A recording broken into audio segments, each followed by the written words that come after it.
A habit is a redundant set of automatic, unconscious thoughts, behaviors, and emotions that's acquired through repetition. So if you think about it, people wake up in the morning, they begin to think about their problems.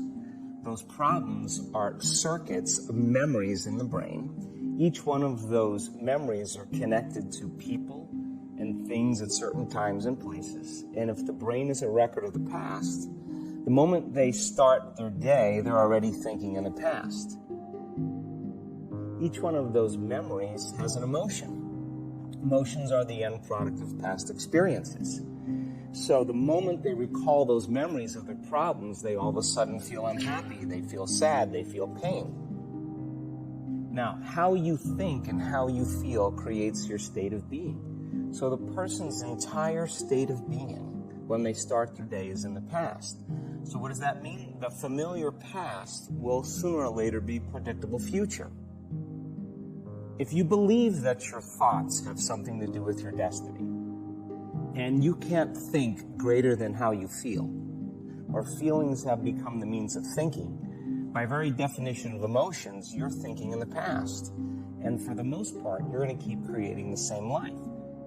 So then people grab their cell phone, they check their WhatsApp, they check their text, they check their emails, they check Facebook, they take a picture of their feet, they post it on Facebook, they tweet something, they do Instagram, they check the news, and now they feel really connected to everything that's known in their life.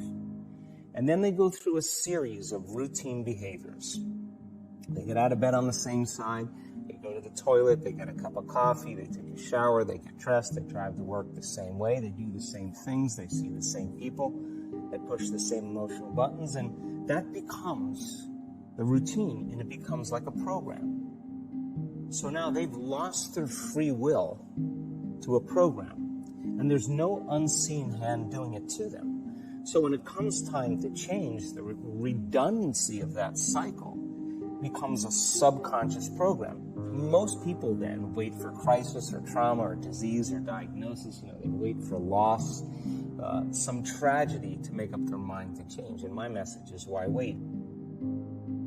And you can learn and change in a state of pain and suffering, or you can learn and change in a state of joy and inspiration. And I think right now, the cool thing is that people are waking up.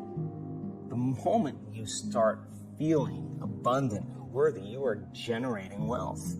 The moment you're empowered and feel it, you're beginning to step towards your success. The moment you start feeling whole, your healing begins. And when you love yourself and you love all of life, you'll create an equal. And now you're causing an effect.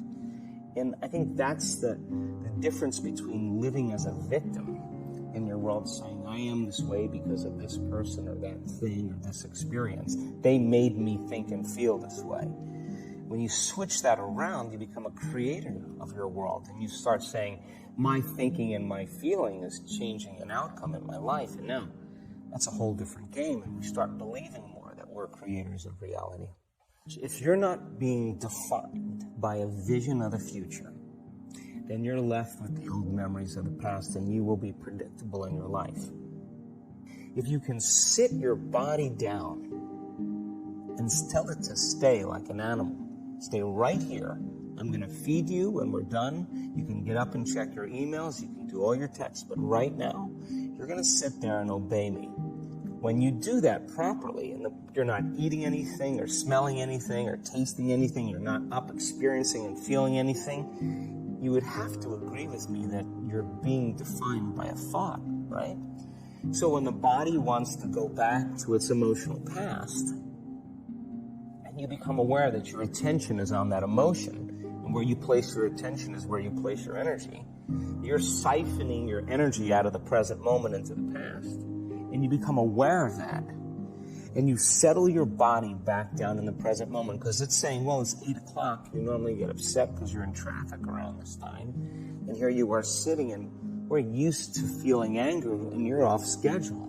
Oh, it's 11 o'clock, and you usually check your emails and judge everybody. Well, the body's looking for that predictable chemical state. Every time you become aware that you're doing that, and your body is craving those emotions, and you settle it back down into the present moment, you're telling the body it's no longer the mind.